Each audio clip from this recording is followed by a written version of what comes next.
बिस्मिल्लाहिर्रहमानिर्रहीम, अस्सलाम वालेकुम, गुड मॉर्निंग एंड वेलकम करेंगे आपको अपने शो में जिसका नाम है सुबह से आगे। इस उम्मीद के साथ कि आप बिल्कुल ठीक ठाक हैं, खैरियत से हैं और हमारे साथ भी मौजूद है। आज हमने सोचा कि ये वाला एरिया अभी तक अनएक्सप्लोर्ड है हमारे सेट का, तो हम यहाँ से आगाज कर लेते हैं। तो अस्सलाम वालेकुम एंड वेलकम। अस्सलाम वालेकुम। आपका दिन कैसा है? मेरा तो दिन बहुत जबरदस्त स्टार्ट हुआ है। आपके दिन में मुझे लग रहा है कि एनर्जी जो कि है ना आज आपकी थोड़ी सी बुकिश है। Have you been reading a lot over the weekend? अच्छा, लॉट तो नहीं मैं कहूँगी, लेकिन मैंने पढ़ा है कुछ ना कुछ, क्योंकि पूरा दिन गुजर जाए और आप जो 2-3 सफ़े ना पढ़े ना तो थोड़ा सा आपको लगता है कि कुछ कमी। आप 2-3 सफ़े तो नहीं पढ़ती। लास्ट वीकेंड आपने किताबें पढ़ी हैं 3। अच्छा, ये सबको नहीं बताना था ना बहरहाल, लेकिन यस मैंने किताब पढ़ी थी। लेकिन ये बहुत इंपॉर्टेंट है कि किताब जो है ना वो आपके लिए बिल्कुल इस तरह से है जैसे आप कह सकते हैं एक आपका दोस्त होता है। और अहमद जावेद साहब कहते हैं कि ज़िंदगी का सबसे बामानी तजुर्बा जो है ना वो किताब पढ़ना होता है, और किताब आपकी तन्हाई को बहुत खूबसूरत बना देती है। तो अगर आपके पास वक्त है तो इट्स वेरी वेरी इंपॉर्टेंट कि आप कुछ ना कुछ पढ़िए। ज़रूरी नहीं किताब पढ़े, कुछ और पढ़े, लेकिन अपने आप को मसरूफ़ रखें ताकि ये जो इर्द गिर्द के वो शैतानी ख्यालात होते हैं उनसे आप बच सके। तो it's very very important. Okay, अच्छा, मैं आपको एक और भी बात बताता चलूं कि अपने आप को शैतानी ख्यालात से जब आप दूर रखते हैं आपकी परफॉर्मेंस बहुत बेहतर हो जाती है लाइफ में, आपके टारगेट एरियाज के अंदर। और वो परफॉर्मेंस हमें नजर आ रही है आजकल एक ऐसी शख्सियत के अंदर कि जिस शख्सियत के बारे में हम सोचना शुरू हो गए थे। शायद आफरीदी के एक इंटरव्यू मुझे याद है, उन्होंने एक दफ़ा कहा था, किसी ने पूछा जी आपकी बैटिंग टेक्निक क्या है? लाला उस टाइम पे मारा करते थे सेंचुरीज, तो उन्होंने कहा जी जैसा, बड़ी देसी जबान में उन्होंने कहा जी जैसा बल्ला वैसी बॉल या जैसा बॉल वैसा बल्ला। तो अब हमें लग रहा था कि वो टेक्निक है बाबर आजम की। लेकिन करंटली बाबर आजम ने एक अदद पेशावर ज़ल्मी के कप्तान जो हैं अभी फिलहाल बाबर आजम PSL के अंदर, उन्होंने एक बड़ी प्यारी परफॉर्मेंस शोकेस की जिसके अंदर उन्होंने PSL के अंदर भी अपना रिकॉर्ड बनाया बढ़ाया, बल्कि इसके साथ ही साथ उन्होंने T20 फॉर्मेट के अंदर भी एक बहुत बड़ा ज़बरदस्त अपना रिकॉर्ड जो कि है वो बनाया भी है बढ़ाया भी है। PSL के अंदर उन्होंने 2026 में 500 रन मुकम्मल कर लिए हैं, और ये सिर्फ PSL फॉर्मेट की बात है। 500 रन, यस, सिर्फ PSL की। आज मेरा दिल कर रहा है कि उनको किंग बाबर कहा जाए, क्योंकि उनका नाम है, उनको प्यार से उनके चाहने वाले किंग बाबर कहते हैं। पिछले कुछ दिनों से पाकिस्तान टीम के अंदर उनकी परफॉर्मेंस इतनी अच्छी नहीं थी, लेकिन पेशावर ज़ल्मी को जब से वो कर रहे हैं उसकी कैप्टनसी, तो हम देख रहे हैं कि पेशावर ज़ल्मी ने बहुत कमाल परफॉर्म किया है। और कल जो मैच हुआ था क्वालिफायर, उसके अंदर भी उन्होंने इस्लामाबाद यूनाइटेड को हरा दिया। उसके बाद उन्होंने कर दिया है एक रिकॉर्ड भी कायम, और इस एडिशन में सबसे ज्यादा मरतबा 500 रन करने वाले प्लेयर भी बन चुके हैं बाबर आजम। और उन्होंने चौथी मरतबा PSL सीजन में अपने 500 रन मुकम्मल किए। और इससे पहले बाबर ने 2024 और 2023 और 2021 में भी 500 रन ही बनाए थे, पिछली एडिशंस के अंदर भी। So all doubts are now gone, मतलब तकरीबन gone, because Babar Azam is a surprise player. But अब एक और चीज़ है जो हमें देखने में मिलती है बाबर आजम के अंदर, और वो ये है कि प्रेशर के साथ बाबर आजम जब डील करना जानते हैं, जब अपने फ्लो स्टेट में आते हैं, तो उस वक्त हमें नजर आती है इस तरह की परफॉर्मेंसेस। टीम में जब खेल रहे होते हैं तब भी तो उनकी परफॉर्मेंस हमें ऐसी चाहिए ना Babar. Why you do not perform like this in our team? हमारी नेशनल टीम के अंदर भी ऐसे ही परफॉर्म करें, हम जानते हैं आपके अंदर है और हम आप दिखाते भी हैं हर मरतबा करते हुए हमें ये सब। बहरहाल जी, हमारे खिलाड़ी जो है ना वो क्रिकेट तक महदूद नहीं है। सिर्फ आप कोई भी स्पोर्ट्स उठाकर देख लें, उसके अंदर आपको नजर आएगा कि थोड़ी सी मेहनत या थोड़ा सा फोकस जो है ना वो किसी भी एथलीट को, किसी भी खिलाड़ी को कहां से कहां पहुंचा देता है। ऐसे ही जैसे कराची से ताल्लुक रखने वाले 19 साल रेयान हबीब अहमद है, उन्होंने किया यह है कि अमेरिका में एक दुनिया की मुश्किल तरीन ट्रायथलॉन जो है ना वो मुनक़िद हुई थी, जिसका नाम है आयरन मैन ट्रायथलॉन। उसके अंदर उन्होंने शिरकत किया और उन्होंने कमाल परफॉर्मेंस की है। इस परफॉर्मेंस के अंदर कई 100 किलोमीटर बाइक चलाना शामिल है, स्विमिंग शामिल है, और फिर एक अदद मैराथन भी शामिल है। अब इसके अंदर वुडलैंड्स टेक्सास के अंदर आप सब जानते हैं, वहाँ पे आयरन मैन का ये ट्रायथलॉन इस दफ़ा किया गया। और इसके अंदर रेयान ने एक ही दिन के अंदर बगैर किसी वक्फे के, यानी कि वन आफ्टर अनदर 3 मरहले मुकम्मल किए हैं, जिनके अंदर से सबसे पहले 3.8 किलोमीटर ओपन वाटर के अंदर स्विमिंग थी। ओपन वाटर का मतलब है लेक होगी या समंदर का कुछ पार्ट होगा, ओपन वाटर है। फिर उसके बाद साइकिलिंग है, और फिर उसके बाद इन्होंने एक रन थी मैराथन जो कि इन्होंने पूरी मुकम्मल की। और इस डिस्टेंस को स्विम करना, रन करना और फिर बाइक करना 15 घंटों के टाइम के अंदर, ये एक अदद बहुत बड़ा फीट है for somebody who is 19 years of age only. और ये 15 घंटों में मुकम्मल करने के बाद हमें तो इन्होंने दंग छोड़ ही दिया, लेकिन पाकिस्तान को क्रॉसफिट गेम्स आपको पता होगा काफ़ी मशहूर गेम्स हैं, पाकिस्तान ने अभी तक उसके अंदर कोई बहुत बड़ा झंडा नहीं गाड़ा। आयरन मैन के अंदर भी पाकिस्तान का मजाक बनाया जाता था कि हमारे एथलीट्स लास्ट में आ रहे हैं, पूरा नहीं कर पा रहे, एलिमिनेटर्स में बाहर हो रहे हैं, स्टार्ट में बाहर हो रहे हैं। रेयान ने तीनों मुकम्मल करने के बाद ये बताया कि भाईजान हम पाकिस्तानी किसी से पीछे नहीं, एंड ग्रेटफुली थैंकफुली अल्लाह का शुक्र अल्हम्दुलिल्लाह कि कराची से भी एक स्पोर्ट्स का नाम निकल के अच्छा, आगे आया। इम्पोर्टेंट ये है कि जितने भी लोग देख रहे होते हैं स्पेशली यंगस्टर्स, उनके लिए ये कंटेंट बहुत इंपॉर्टेंट होता है क्योंकि उनको ये एक्सपोजर देता है कि भाई ये वाली चीज़ें भी मौजूद है। अब रायान जो है वो अपना नाम, पाकिस्तान का नाम तो रोशन कर ही रहे हैं, लेकिन उसके साथ साथ वो कितने ज़्यादा यंग जहनों को भी इन्फ्लुएंस और इम्पैक्ट कर रहे हैं। तो डेफिनेटली इसका भी उनको अजर अल्लाह ताला की तरफ से ज़रूर मिलेगा। और अल्लाह ताला की जब बात आती है, अल्लाह जब हम याद करते हैं तो इकबाल कहा करते थे कि एरोप्लेन को देखकर उन्होंने एक नज़म लिखी थी और ये कहा था कि अब इंसान जो है ना वो ऊपर की तरफ उठ के अल्लाह ताला से बात करेगा और अल्लाह ताला से दुआ करेगा। और हमारे जो एस्ट्रोनॉट्स हैं दुनिया भर के, वो हवाई जहाज से भी ऊपर उठ के कहते हैं हम और ऊपर जाके अल्लाह ताला से बात करेंगे। फ्रांस के अंदर हुआ यह कि खला नवर्दों को जीरो ग्रेविटी के अंदर ट्रेनिंग दी जा रही है। अब ये एस्ट्रोनॉट्स जो है ना, ये जीरो ग्रेविटी के अंदर इनका ट्रेन होना बहुत ज़्यादा ज़रूरी होता है और ये जो ट्रेनिंग दी जाती है ये जीरो ग्रेविटी परवाज़ों के ज़रिए दी जाती है। पहले तकरीबन 20 डिग्री, फिर 30 डिग्री, फिर 40 और फिर 50 डिग्री पर जहाज़ का रुख ऊपर होता है और इसी लम्हे इंजन को कर दिया जाता है बंद। और जितने भी एस्ट्रोनॉट्स होते हैं उनको इसी तरह से जीरो ग्रेविटी में मुख्तलिफ तजर्बात भी करने होते हैं। कितना ये वैसे अच्छा, होता मैं है? थोड़ा सा इसके अंदर वजाहत करता चलूं कि जीरो ग्रेविटी की कंडीशन जहाज ऊपर जाते हुए नहीं बनती। जहाज को पहले ऊपर ले जाया जाता है, उसके बाद जहाज का इंजन बंद करके उसको नोज डाइव कराया जाता है नीचे की तरफ और उस कंडीशन में बनता है जीरो ग्रेविटी का माहौल। और जीरो ग्रेविटी माहौल के अंदर आपको अपनी बॉडी को कंट्रोल करना, आपको अपनी बॉडी की रोटेशन को कंट्रोल करना, वो तमाम चीज़ें कि जो आपको एक स्पेसशिप में एक्सपीरियंस करने को मिलेंगी वो मिलती हैं। Isn't this amazing? अमेजिंग तो है लेकिन स्केरी भी है। बट अगेन स्केरी होना और ये सब कुछ करने से इंसान कभी भी घबराया नहीं है। इंसान मैन द एक्सप्लोरर, वो चाहता है कि ज़्यादा से ज़्यादा वो एक्सप्लोर करे कि इस तरह ये दुनिया को किस तरह से बनाया गया है, यूनिवर्स कौन कौन सी और कहाँ पर मौजूद है। ऑलराइट जी, आगे बढ़ते हैं और आगे बढ़कर सबसे इंपॉर्टेंट फैक्टर जो इस वक्त जिसकी ऊपर पूरी दुनिया की नजरें लगी हुई हैं, the war between Iran, America and at the same time Israel भी इसके अंदर एक पार्ट है, हम कह सकते हैं। बैनुल अक़वामी सतह पर अगर देखा जाए तो ईरान और अमेरिका के दरमियान कशीदगी जो है ना वो हम सब जानते हैं कि अभी तक ख़त्म नहीं हुई है और इसके तनाजुर में सूरत हाल बदस्तूर पेचीदा भी होती जा रही है। लेकिन पाकिस्तान और दीगर ममालिक की मदद से अभी तक हमें जो नज़र आ रहा है, जो खबरें आ रही हैं, जो सोर्सेज बता रहे हैं वो ये है कि बैकडोर मुज़ाकरात इस वक्त भी जारी हैं और अमरीकी सदर ट्रंप की तरफ से भी कहा गया है कि ईरान ने बहरान की हालत से आगाह करते हुए बताया कि आबनाए हुर्मुज़ को जल्द से जल्द खोल दिया जाए क्योंकि उसकी वजह से ईरान की इकोनॉमी काफ़ी हद तक मुतासिर भी हो रही है। अच्छा, अगर शॉर्ट एक सेंटेंस के अंदर इस सारी चीज़ का खुलासा बांधा जाए ईरान और अमेरिका की सिचुएशन का और नेगोशिएशंस कहाँ पे हैं, तो हमारे व्यूअर्स के लिए let me simplify all of it all.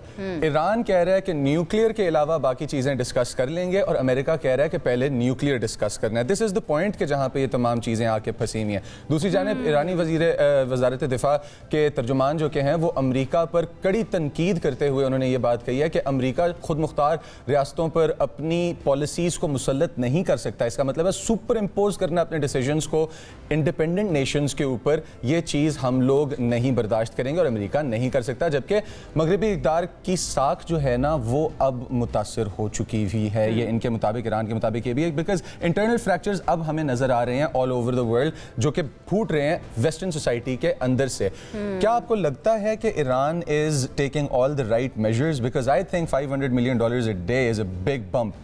बिल्कुल ऐसे ही है, लेकिन मुझे ऐसा लगता है कि ईरान की तरफ से जिस तरह से रिटेलिएट किया गया और अभी तक रेजिलियंस शो की गई है, अमेरिका को भी अच्छा खासा नुकसान हुआ और अमेरिका के बारे में भी हम कह सकते हैं कि दुनिया के सामने उनकी ताकत का पोल खुल गया है कि भाई हमें पता है यू आर नॉट अनटचेबल। अगर आप दूर हैं इंटरकॉन्टिनेंटल, उनके पास मिसाइल मौजूद नहीं है, तो आपकी जो बेसिस मौजूद है ना खलीजी रियासतों के अंदर, उनको वो अटैक कर सकते हैं, वो इसराइल को अटैक कर सकते हैं और उन्होंने ये करके दिखाया भी है। दूसरी तरफ जद्दा के अंदर भी कुछ डेवलपमेंट्स हुई हैं और वो ये हुआ है कि खलीज ताउन काउंसिल का एक गैर मामूली इजलास हुआ है जिसमें ईरान अमेरिका कशीदगी के बाद खित्ते की सूरत हाल पर बात की गई है, इलाकाई सलामती के पर गौर किया गया है और बाहमी ताउन पर भी बातचीत हुई है। वज़ीर-ए-आज़म शहबाज शरीफ और न्यूजीलैंड के वज़ीर-ए-आज़म के दरमियान रब्ता भी हुआ है जिसके अंदर मशरिक़ी वस्ता की सूरत हाल जो है उस पर तफसीली तबादला ख्याल किया गया और पाकिस्तान की सिफारती कोशिशों को सराहते हुए दो तरफा ताउन बढ़ाने पर भी इत्तफाक किया गया।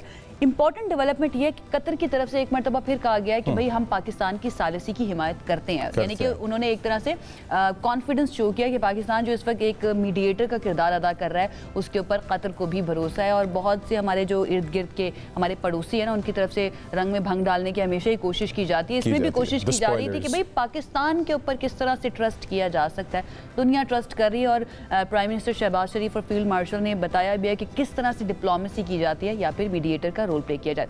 इसके ऊपर जरा हम ले लेते हैं थोड़ा सा expert opinion. What do you think? Expert opinion ले लेते हैं हम, और एक्सपर्ट ओपिनियन के अंदर सबसे पहले आई थिंक हमें ये बात पूछनी चाहिए कि हमारे पास पाकिस्तान इस टाइम पे जिस वक्त स्टॉल हो चुकी हैं डिस्कशंस और न्यूक्लियर प्रोग्राम, एक तरफ ईरान कह रहा है कि हम लोगों ने नहीं इसके ऊपर लेना जो कि है ओपिनियन किसी और का, और दूसरी तरफ अमेरिका कह रहा है कि हम लोगों ने इसी पॉइंट पे बात करनी है। तो माहिर बैनुल अक़वामी अमूर हमारे पास मंसूर जाफर साहब मौजूद हैं। सबसे पहले अस्सलाम वालेकुम सर, गुड मॉर्निंग। और सर ये जो पॉइंट अभी आपने सुना है सारा, कि जहाँ पे न्यूक्लियर इशू पे ईरान कह रहा है हमने किसी का ओपिनियन नहीं ले रहा, अमेरिका कह रहा है हमने यही चीज़ डिस्कस करनी है, पाकिस्तान इन दोनों को मीडिएट करवा रहा है। Where do we stand and where are these negotiations headed? किस तरफ जा रही हैं?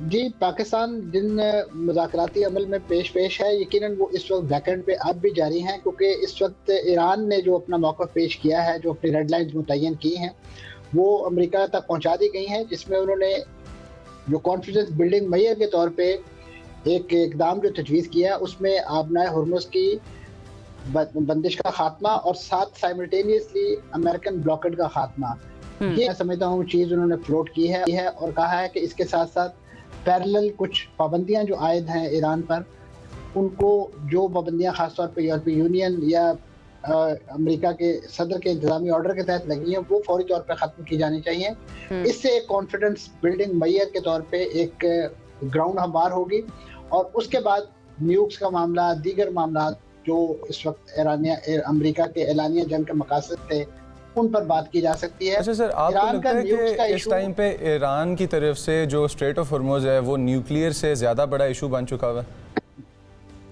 जी, यही वजह है कि आपने रोबियो साहब का बयान सुना होगा, जिसमें उन्होंने कहा था कि इस वक्त ईरान जो है वो इस स्ट्रेट ऑफ हॉर्मुज़ को मईशत एटॉमिक बम के तौर पे, माशी एटॉमिक बम के तौर पे इस्तेमाल कर रहा है, क्योंकि उनके तो सर पे एटम बम सवार है ना, वो चाहे ईरान का हो, लेकिन उन्हें इसराइल के एटम बम नज़र नहीं आते जो 200 के करीब वहाँ मौजूद हैं। लेकिन ये बुनियादी तौर पर उनका एक खौफ है कि जो दुनिया के सामने पेश करके और उस खौफ की बिना पे जो है अपनी कार्रवाइयों को जवाब फराहम करते हैं। तो ये जो सिचुएशन है आबनाए हुर्मुज़ की, मैं समझता हूँ कि इस वक्त यकीनन एक इकोनॉमिक स्ट्रैंगुलेशन इसके नतीजे में दुनिया भर की हो रही है, और यही वजह है कि ईरान चाहता है कि इसको जल्द अज जल्द एमिकेबली हल किया जाए, क्योंकि ये बुनियादी मकसद नहीं था इस जंग का। जी मंसूर जाफर साहब, जिस वक्त ईरान की तरफ से बंद किया गया था, उस वक्त बार बार ट्रम्प कह रहे थे या अमेरिका की तरफ से डिमांड आ रही थी कि आबनाए हुर्मुज़ को खोल दिया जाए, क्योंकि स्पेशली खलीजी रियासतें या ओपेक कंट्रीज़ जो हैं वो बहुत ज़्यादा मुतासिर हो रही हैं इसकी वजह से।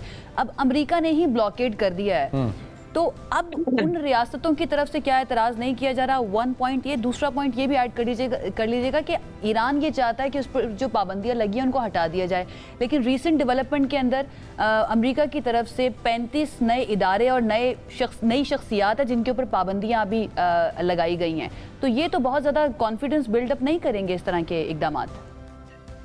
जी, यकीनन इसीलिए ईरान का मुतालबा है कि कॉन्फिडेंस बिल्डिंग मेयर के तौर पे एक तो जो माजी की एक्टिविटीज़ हैं उनको अंडू किया जाए और जो मजीद की जा रही है उनसे रोका जाए। जहाँ तक आपका ये सवाल कि इस वक्त जो आबनाए हुर्मुज़ की बंदिश पर जो ओपेक कंट्री या जीसीसी कंट्रीज जो हैं वो मोतरज़ नहीं है, यकीनन मोतरज़ हैं, लेकिन आप देखिए कि इस वक्त तो खुद उन मुल्कों का जो अपना शिराजा है वो बिखरता हुआ दिखाई दे रहा है। बिलखुसूस जीसीसी कंट्रीज़ का एक इजलास जो मुनक़द हुआ है, एंड उस इजलास के दिन जो है ओपेक कंट्री का एक अहम मुल्क जो रुकन जो है और उस कार्टेल का एक अहम मुल्क जो है यूएई, उसने 1 मई से वो इत्तेहाद छोड़ने का ऐलान कर दिया, वो कार्टेल छोड़ने का ऐलान कर दिया है। ये एक बहुत बड़ा मैं समझता हूँ ऐलान है, और ख़ास तौर पे खित्ते के वो ममालिक के जो दुनिया का 40% तेल प्रोड्यूस करते हैं, एक्सपोर्ट करते हैं, और उसके साथ साथ तकरीबन 80% दुनिया के जो तेल और ज़खायर गैस के ज़खायर जो हैं प्रूवन उनके पास इसका रीज़न मंसूर साहब वैसे इसके ऊपर हमने डिटेल में बात करनी है थोड़ी देर के बाद, लेकिन मैं आपसे भी ओपिनियन जानना चाहूँगी। यूएई का निकलना ओपेक और ओपेक प्लस ग्रुप से या इन कार्टेल से, आपको लगता है कि ये सिर्फ और सिर्फ प्रोडक्शन कैपेसिटी की वजह से ही है, फ्री मार्केट में जाने के लिए है, या फिर इसके पीछे बहुत हद तक ये जो अभी वॉर या कॉन्फ्लिक्ट है आई थिंक ओपेक कोटास भी एक बहुत बड़ा इशू है? नहीं, ये बुनियादी तौर पे तो इस वक्त उनका माजी में भी वो उनको ये ख्याल था कि वो दुनिया का $23 बिलियन जो वो बैरल जो है वो तेल प्रोड्यूस करते हैं सालाना, तो उनका इस हिस्सा बढ़ना चाहिए। सऊदी अरब इस वक्त सारा उनके पास सबसे ज़्यादा प्रोडक्शन कैपेसिटी है। तो इस वक्त यूएई को अंदाज़ा है इस बात का कि इस जंग के बाद जितनी बड़ी बड़ी तेल की ज़रूरत होनी है, तो शायद कार्टेल के अंदर रहते हुए उनको वो हिस्सा ना मैसर आ सके, तो वो इंडिपेंडेंटली प्ले करना चाहते हैं। और रिसेंटली उन्होंने एक बड़ा इसके लिए मार्केटिंग की है। सिर्फ इसी पॉइंट को लेके बिजनेस इफेक्ट हो रहा है ओपेक का, और बिजनेस इफेक्ट होने की वजह से इस ओपेक के अंदर हमें ये फ्रैक्चर देखने को मिला है। क्या यही बिजनेस पे जो इफेक्ट है ये और पार्टनर स्टेट्स को भी पुश कर सकता है कि वो अपनी एलिजेंसेस तोड़ें या अपने पैक्ट्स तोड़ें? कि वो शायद तेल के हवाले से तो वो ड्राइविंग फोर्स ना हो, लेकिन दीगर जो उनके इस वक्त मिलिट्री पैराडाइम फेलियर का शिकार हुए हैं, जिस तरीके से अमेरिका की बेसेस हिट हुई हैं उनके यहाँ, और वो एक नेट सिक्योरिटी प्रोवाइडर के तौर पे फेल हुआ है, उस ज़मन में लग रहा है कि कुछ ममालिक जो है वो अपनी उस सिक्योरिटी पैराडाइम को जो है शायद रिविजिट करें। और यही वजह है कि आपको बैकएंड पे तुर्की, मिस्र, पाकिस्तान, कतर, इनकी एक ऐसी एफर्ट दिखाई दे रही है कि जो अमेरिकन बेसिस के अगर उसको रिजम्पशन नहीं होती है वहाँ पे दोबारा पुरानी कैफियत में, तो एक अल्टरनेट अरेंजमेंट के तौर पे शायद कुछ इस नौयत का, यानी एशियन प्रॉब्लम का एशियन सोल्यूशन जो है वो आपको दिखाई बजाय कि वो 7 समंदर पार से आके लोग उनकी हिफाजत करें। तो ये इस नौयत की एक चीज़ शायद आने वाले दिनों में, लेकिन तेल के हवाले से जो मसाइल हैं वो यकीनन अपनी जगह मौजूद हैं।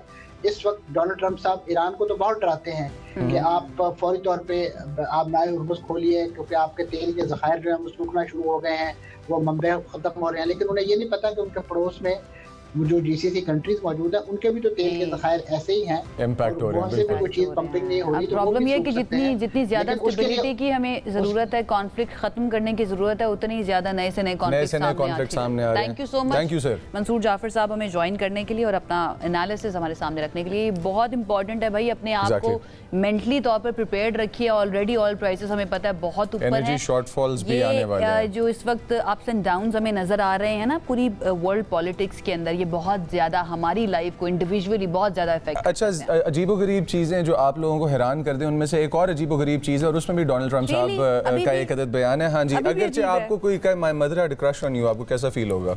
मुझे अच्छा लगेगा कि अच्छा लगेगा। आई थिंक चार्ल्स जो के हैं रॉयल्टी, उनको भी बहुत ज्यादा पसंद आएगा। डोनाल्ड ट्रंप ने कहा है बादशाह चार्ल्स को कि मेरी वालदा को बादशाह चार्ल्स पे क्रश था। बरतानवी बादशाह चार्ल्स के बचपन से ही इन्हें पसंद करती थी। Yes, she used to fancy him. अच्छा, और इन्होंने तकरीर से खिताब करते हुए डोनाल्ड ट्रंप ने बात कही है, किसी पर्सनल मीटिंग के अंदर 1-on-1 नहीं कही, ये इन्होंने पब्लिक के सामने ये बात कही है कि इनकी वालदा वाज़े तौर पे, इनको ये चीज़ याद है कि चार्ल्स को बहुत पसंद करती थी, और इन्होंने ये कहा कि मेरी वालदा को चार्ल्स पर क्रश था। क्या आप यकीन करेंगे? ट्रंप ने ये मज़ाक़ खेज़ जो कि है एक अंदाज में बात कही थी, लेकिन एट द सेम टाइम उन्होंने ये चीज़ भी कही थी कि उनको डायना भी बहुत पसंद थी। क्यूट, वो कह सकते हैं भाई, वो डोनाल्ड ट्रंप है, और डोनाल्ड ट्रंप के बारे में कहा जाता है कि he is the unpredictable one. Let's see कि वो ये जानबूझ के करते हैं या फिर करवाया जाता है उनसे स्ट्रैटेजी के तहत। एक ब्रेक की तरफ चलते हैं, stay with us.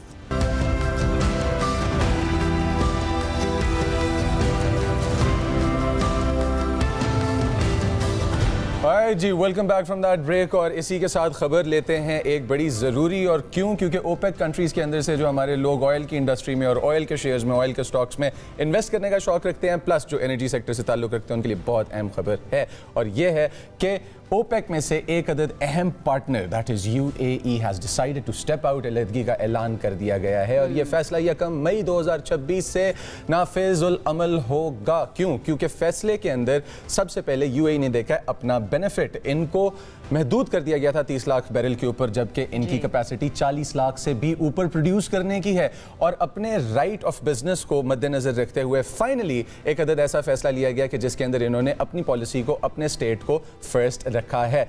40 lakh barrel यौमिया से ज़्यादा कैपेसिटी रखने वाले अमारात को अब आपको बताया जाए कि 30 लाख से नीचे आपको लिमिट कर दिया गया, तो आपको कैसा लगेगा? ऑफ कोर्स हमारे साथ ज्यादती हो रही है। अच्छा, इम्पोर्टेंट पॉइंट ये है कि ये ओपेक कंट्रीज जो है मिलकर डिसाइड करती थी, और जिस वक्त ये डिसाइड किया गया था कि उनकी प्रोडक्शन कैपेसिटी जो है ना, या उनको एक कोटा दिया जाता है, तो यूएई का कोटा ये था। यूएई जो है ज़्यादा फ्रीडम चाहता है प्रोडक्शन की, तो डेफिनेटली उससे भी मोटिवेट होकर ये स्टेप लिया जा सकता है। एट द सेम टाइम ये भी कहा जा रहा है कि इस कॉन्फ्लिक्ट के तनाजुर में भी जो है ना यूएई की तरफ से ये स्टेप लिया गया है, यानी कि ये कॉन्फ्लिक्ट मोटिवेटेड भी हो सकता है। सवाल ये है कि इसके असरात अब क्या होंगे। हम सब जानते हैं कि ओपेक कंट्रीज जो कि पूरी दुनिया का ऑलमोस्ट 30% जो है 20 से 30% दुनिया को ऑयल जो है सप्लाई करती हैं। क्या डिमांड सप्लाई के अंदर कुछ फ़र्क आएगा? सप्लाई के अंदर कुछ डिफरेंट हमें जो है ना अप्स एंड डाउन्स नज़र आएंगे। प्राइसेस के ऊपर क्या फ़र्क पड़ेगा? और यूएई का फ्री मार्केट के अंदर आना, ये ओपेक कंट्रीज यानी कि उस कार्टेल के लिए कितना ज़्यादा खतरनाक हो सकता है? वेरी इंपॉर्टेंट पॉइंट जो ब्रेक पर जाने से पहले आपने उठाया था, क्या बाकी कंट्रीज को भी मोटिवेट कर सकता है यूएई का निकलना या नहीं? ये सब कुछ जानते हैं, क्या इंप्लीकेशंस इसकी हो सकती हैं, कॉन्सिक्वेंसेस हो सकते हैं। उसामा रिजवी साहब हमारे साथ मौजूद हैं, इकोनॉमिस्ट हैं, उनकी तरफ चलते हैं और उनसे इस बारे में बात करते हैं। अस्सलाम वालेकुम उसामा, आई होप आप बिल्कुल ठीक ठाक हैं। Thank you so much join करने के लिए। सबसे पहले what are your thoughts UAE का एग्जिट कर जाना ओपेक एंड ओपेक प्लस से? Thank you so much for having me today जी। और ये जो नई डेवलपमेंट हुई है कल, ये एक्चुअली ज़्यादातर लोगों के लिए जो इंडस्ट्री से ताल्लुक़ रखते हैं, ख़ास तौर पे जो यूएई में और जो इंटरनेशनल इंडस्ट्री में है ऑयल सेक्टर से, उनके लिए बहुत ज़्यादा सरप्राइजिंग भी नहीं, क्योंकि ये पिछले कुछ सालों से, ख़ास तौर पे 2016 के बाद और ये जो वर्सन हुआ कोविड के बाद, ये बीच में कुछ टसल चल रही थी।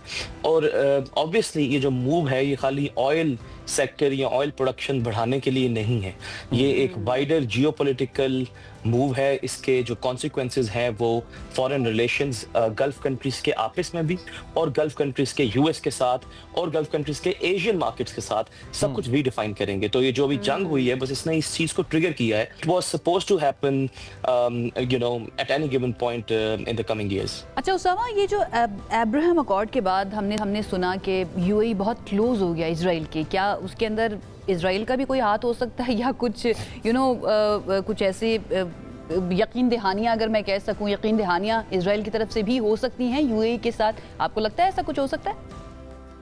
देखिए, पॉलिटिक्स पे मैं वैसे कमेंट नहीं करता, बट जियो पॉलिटिक्स से जो आपने बात की, वी नीड टू रियलाइज के यूएई गल्फ रीजन के अंदर लार्जेस्ट ट्रेडिंग पार्टनर है इजराइल का।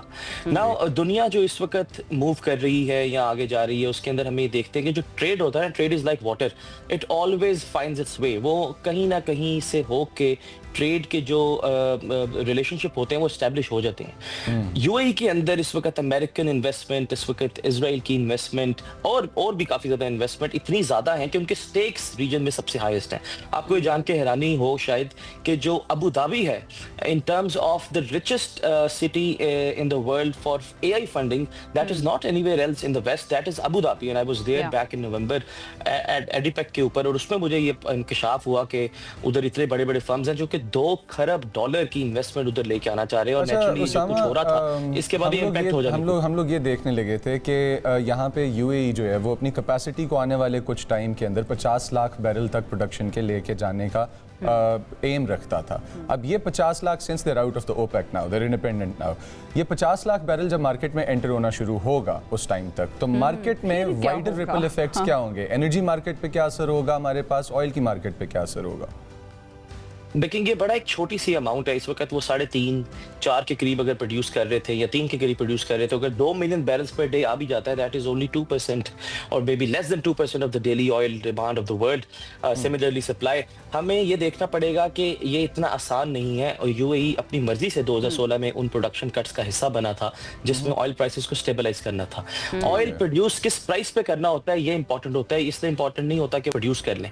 अगर ऑयल प्राइसेस हाई हैं, इस रेंज में रहती हैं, यूएई यूएई को कोई फिस्कल ब्रेक इवन के लिए 70 के करीब पर बैरल ऑयल चाहिए। उससे ऊपर रहेंगी तो it will make sense for UAE to pump more. अगर उससे नीचे आएंगी तो हम देखेंगे उससे बाहर आके, ओपेक से बाहर आने के बावजूद यूएई अपनी ऑयल जो प्रोडक्शन है उसको अगर कर्टेल नहीं करेगा तो कम से कम रैशनलाइज जरूर करेगा। दूसरी चीज ये भी जो हम नहीं देखते कि नॉन ओपेक सप्लाई बहुत ज्यादा है। हमें नए ट्रेड रूट्स उभरते हुए नजर आएंगे, ऑलरेडी नजर आ रहे हैं जी, खासतौर पे स्ट्रेट ऑफ हॉर्मूज के क्लोजर के बाद तुर्की जो है दुनिया में एक बहुत स्ट्रांगली एनर्जी हब के तौर पे सामने आ रहा है। उन्होंने 6 से 7 नई पाइपलाइंस का आइडिया दे भी दिया है और उसके अंदर कतर भी शामिल है, उसके अंदर इराक भी शामिल है, उसके अंदर सऊदी अरब भी शामिल है। पैसों की कमी इस रीजन में बिल्कुल है ही नहीं, लेकिन जो चीज बीच में आ सकती है या हाइटस हो सकती है जी, तो वो इस वक्त सिक्योरिटी सिचुएशन है और आप इसके पॉलिटिकल मामलात भी हैं। बट हम ये जरूर देखेंगे इस हॉर्मूज के क्लोजर के बाद अब आगे आने वाले सालों में alternate trade routes and alternate oil pipelines and oil routes वो काफी ज्यादा सामने आएंगे इस रीजन के अंदर। यानी कि हमें तैयार रहना चाहिए। Thank you so much Usama हमें ज्वाइन करने के लिए और अपना एनालिसिस देने के लिए। भाई ऑल्टरनेट ट्रेड रूट्स जो है ना वो भी आना शुरू हो चुके हैं नज़र, जैसे कि उसामा और मुजम्मिल आपको बता रहे थे। अब हमारे पास ऑप्शन ये बचा है कि हमें ऑल्टरनेट आमदनी के जराए ढूंढने की जरूरत है, क्योंकि बहुत ज्यादा महंगाई होने जा रही है। भी जल्द पाकिस्तान शुरू कर ले और कंप्लीट हो जाए हमारी, जो कि है ना एक ऐसी पाइपलाइन है कि जो हमें बहुत कंफर्टेबल कर देगी बिजनेस वाइज। एक छोटी सी ब्रेक की तरफ चलते हैं, वापस आते हैं तो मुलाकात होती है।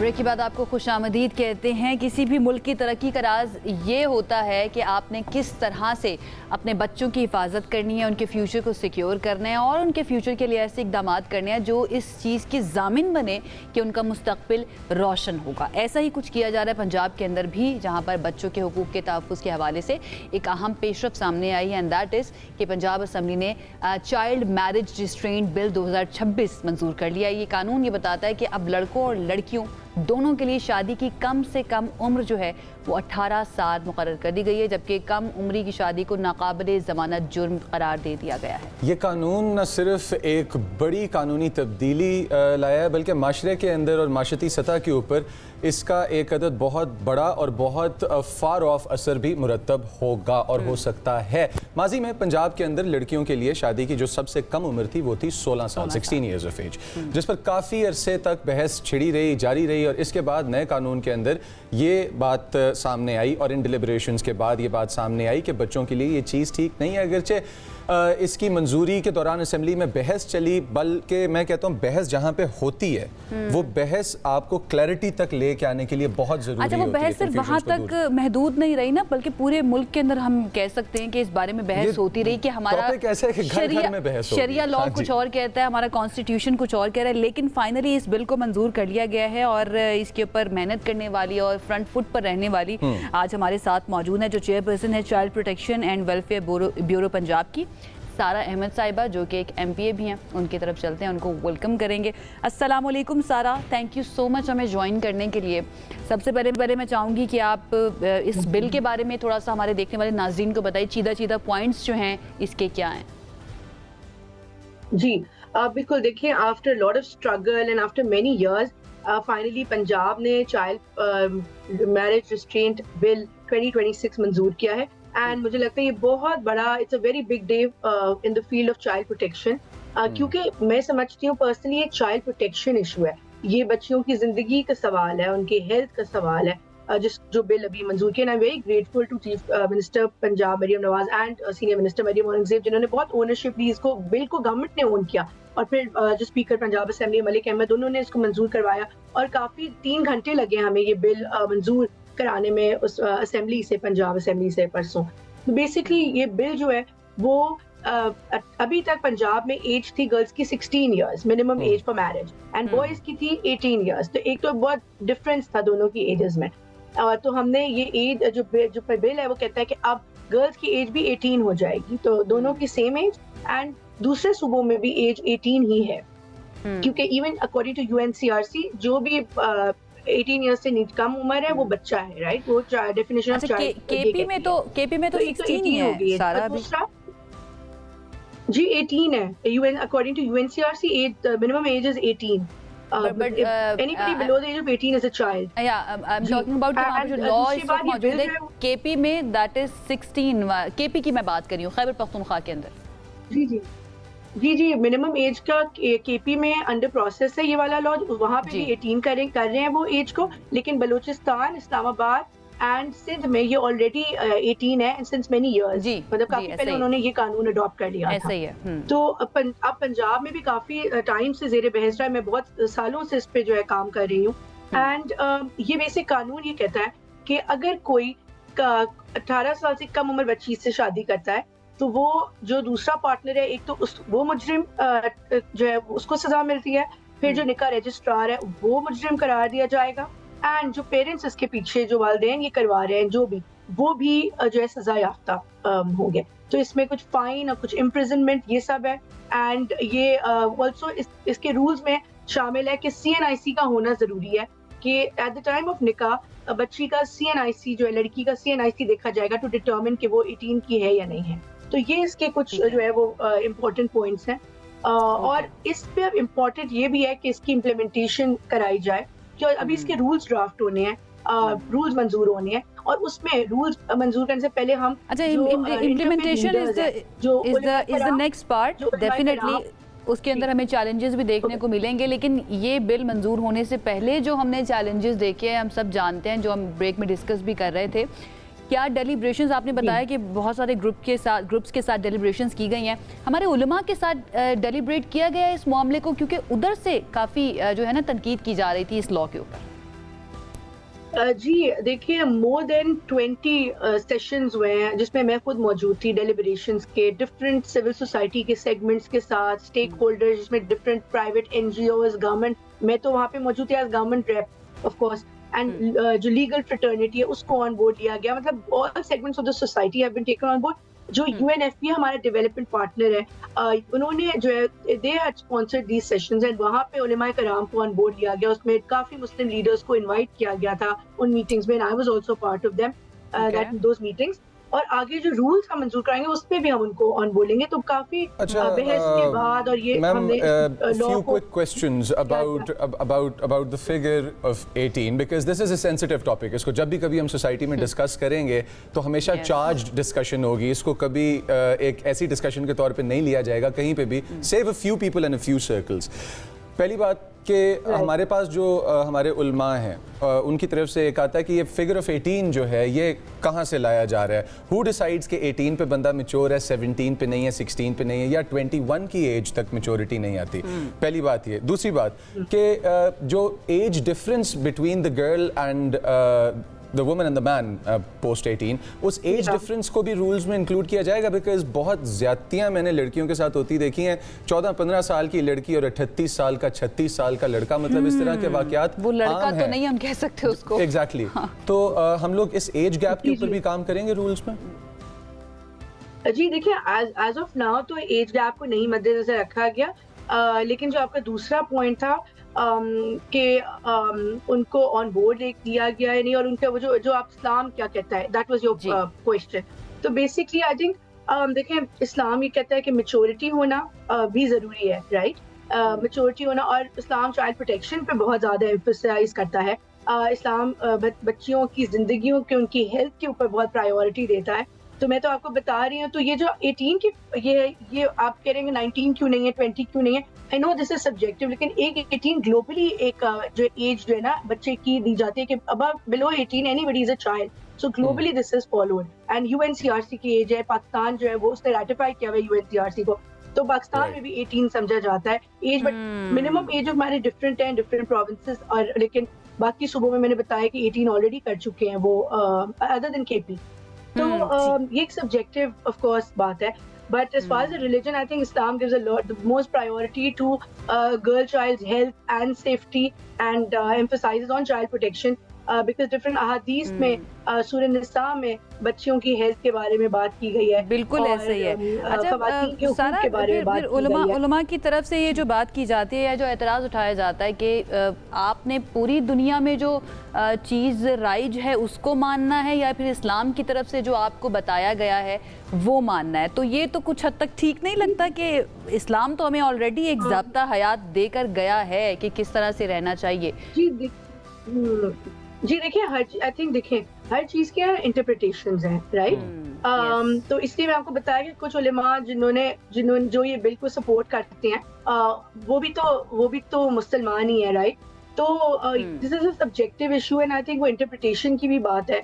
सो I'm keeping everything in view and you know। ठीक है। अच्छा, आप ये देख रही हैं, आप ये एक्सपेक्ट कर रही हैं कि इसको चैलेंज भी किया जा सकता है, और अगर किया जा सकता है और आप लोगों के माइंड में है तो are you guys ready for it? Of course, देखिए अगर पहली अभी तो ऑलरेडी हमने we face lot of resistance. मैं आपको बताया कि 3 घंटे ये मामला ज़ेर बहस रहा एंड स्पीकर साहब जो है मलिक अहमद साहब, उन्होंने फुल फ्लोर जो है वो उन्होंने एक आर्टिकल इन्वोक करके फ्लोर जो हाउस ओपन कर दिया कि डिस्कशंस के लिए, और बहुत देर तक डिबेट रही है ऑपोजिशन की तरफ से भी, रूलिंग पार्टी की तरफ से भी। तो इस पे काफी बातचीत हुई है, सबके व्यूज दिए गए हैं, हम रूल्स में भी काफी मैम सारा सेंस रूल्स में आपने कहा कि जो एज गैप है उसके ऊपर काम नहीं किया जा रहा, अभी होगा, कुछ इंक्लूडेड नहीं है। थोड़ा सा इस बारे में भी बताते चलें कि ये जब रूल बनेगा तो इसके ऊपर कौन सा कोर्ट है कि जिसका डिसीजन जो है वो बाइंडिंग डिसीजन कंसिडर किया जाएगा, क्योंकि हमारे पास यहाँ पे सुप्रीम कोर्ट और FCC और फेडरल शरिया और मतलब कोर्ट्स की ही भरमार इतनी है कि एक के ऊपर दूसरा बाइंडिंग है, दूसरे के ऊपर तीसरा बाइंडिंग नहीं है। थोड़ा सा ये क्लैरिटी भी दे दें प्लीज़। देखिए, रूल्स बनाना तो गवर्नमेंट का वो प्रेरोगेटिव है, basically it comes under government. ये रूल्स जो है वो फ्रेम बनेंगे बिकॉज लोकल गवर्नमेंट जो है डिपार्टमेंट, ये स्टैंडर्ड आता है तो लोकल गवर्नमेंट रूल्स बनाएगा, लॉ डिपार्टमेंट को भेजेगा, फिर वो कैबिनेट में जाएंगे अप्रूवल के लिए, कैबिनेट कमेटी होती है ऑन लॉ एंड ऑर्डर, उसमें जाएंगे और फिर अप्रूव होंगे। So this is the channel. ठीक है ma'am, thank you for this candid insight into the matter. Unfortunately we are little short on time, लेकिन हमारी ये दुआ है कि हमारी माएँ बहनें बेटियाँ बच्चियाँ हमारी कौम की सेफ रहें, एट द सेम टाइम जिन घरों में जाएं उन घरों को भी सेफ प्लेसेस बनाएं। It's a common responsibility for all of us, अपनी बेटियों की केयर करें और उनको प्यार दें और उनको प्रोटेक्ट करें। With this we are off for a short break, वापस आते हैं, दोबारा मुलाकात होती है, साथ रहिएगा।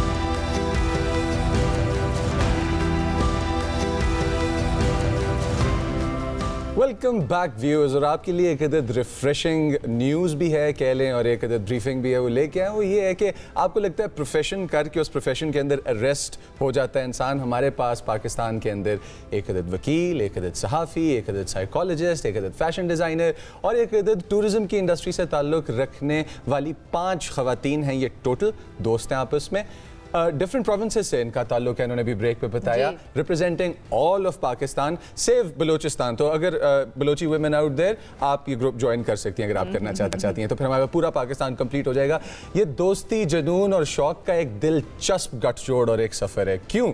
Because all of these women are summiting mountain peaks. क्या आप जाना चाहती हैं किसी? मैं बिल्कुल जाना चाहती हूँ, और आपको पता है कि मैंने ब्रेक में प्लान भी उनके साथ बना लिया। भाई, ये वो ख़वातीन है जिनको बुलंदी बहुत ज़्यादा दिल को भा गई है। वो ये कहती हैं कि ठीक है, हमने जो भी पढ़ा, हमारे जो भी प्रोफेशंस थे, वो सब कुछ एक तरफ, लेकिन एक मरतबा जब आप पहाड़ों पर चले जाते हैं ना, तो फिर पहाड़ आपको वापस बुलाते हैं, और वहाँ पर अगर आपके साथ कोई साथी मौजूद हो, उसके साथ आपकी हो जाए दोस्ती, तो फिर वो दोस्ती सारी ज़िंदगी चलती है। और इसी वजह से ये 5 माउंटेनियर्स जो कि अलग अलग अपने पीक्स कर रहे थे, अलग अलग अपने समिट्स कर रहे थे, तो उनकी हुई मुलाकात, तो उन्होंने कहा कि हम मिलकर क्यों ना ख़वातीन का एक ऐसा ग्रुप बनाएं जो एक साथ कोई वैली को समिट करे या फिर पीक को समिट करे और फिर अपना नाम रोशन करे, उसके साथ साथ पाकिस्तान का नाम भी रोशन करे। तो मैं बगैर कोई वक्त ज़ाया किए इंट्रोडक्शन करवा देती हूँ। उन 5 में से 3 ख़वातीन आज हमारे साथ मौजूद हैं, एक तो वापसी हुई है, तो मैं उनको वेलकम करूँगी।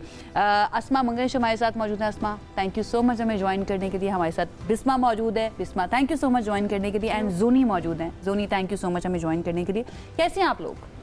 अल्हम्दुलिल्लाह, अल्लाह का शुक्र, ठीक ठाक है। सबसे पहले मुझे ये बताएं भाई, ये दोस्ती वाकई में है या फिर आपने कहा कि चलो अकेले जाने से बेहतर है कि 4-5 ख़वातीन जा रही हैं तो एक साथ ही चले जाते हैं, या फिर वाकई पक्की वाली जो दोस्ती होती है ना, वो वाली दोस्ती है? बिस्मा। नहीं, ये दोस्ती है, अल्हम्दुलिल्लाह है। हम एक दूसरे को बहुत अरसे से पहले से जानते हैं। हम अलग अलग अपने अपने लेवल पे स्ट्रगल्स करते रहे हैं, अकेले अकेले जाते रहे हैं पीक्स पर।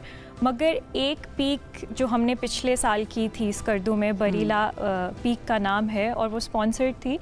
वहाँ पे जब हम इकट्ठे गए तो वहाँ हमें एक्चुअली ज़्यादा रियलाइज़ हुआ कि नहीं, हमारे तो स्किल्स भी एक दूसरे से मैच करते हैं, हमारी सोच भी एक दूसरे से मैच करती है, और हमारी दोस्ती आपस में बॉन्डिंग जो है वो ज़्यादा स्ट्रॉन्ग है।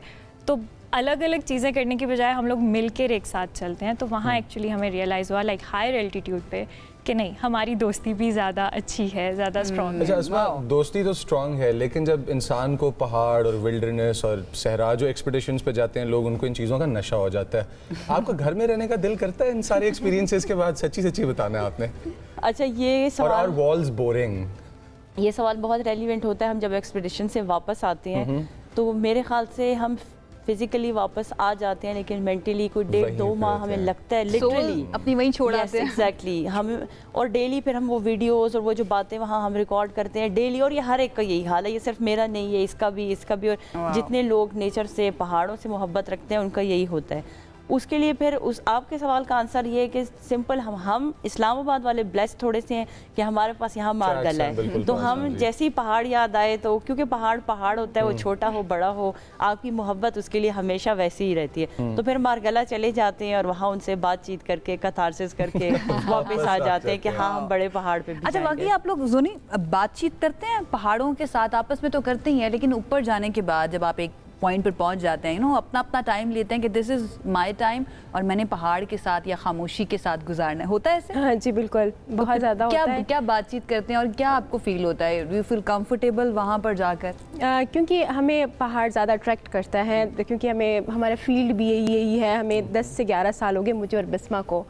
तो हमें यही लगता है कि मतलब बस पहाड़ ही हमारी दुनिया है। जब हम पहाड़ से वापस आते हैं, लाइक मतलब हमें ये लगता है कि मतलब लोग बुरे लगना शुरू हो जाते हैं। लोग बुरे लगना शुरू नहीं, लोग बुरे नहीं लगते, लेकिन मतलब अच्छा लगता फ़ोन यूज़ करना, ये सारी चीज़ें, क्योंकि वहाँ आप अपने आप को टाइम देते हो, मी टाइम होता है वहाँ पे। ये उन्होंने वो वाली बात की, मुझे रेड नहीं सुर्ख पसंद है। ये मुझे अच्छा, नहीं, ये बड़ी इंपॉर्टेंट बात जोनी ने की है, एंड दैट इज़ कि हम लोग जो अक्सर शिकवा कर रहे होते हैं, अपने आप को भी बता रहे होते हैं कि फ़ोन नहीं यूज़ करना, बहुत ज़्यादा नहीं करना। मैं तो अपने आप को बहुत डांट भी रही होती, नहीं करना यूज़, लेकिन तो फिर भी कर लेती हूँ। फिर भी कर लेते हैं, क्योंकि जब आपके सामने पड़ा हुआ है, सब कुछ अवेलेबल है, तो बड़ा मुश्किल हो जाता है रेजिस्ट करना।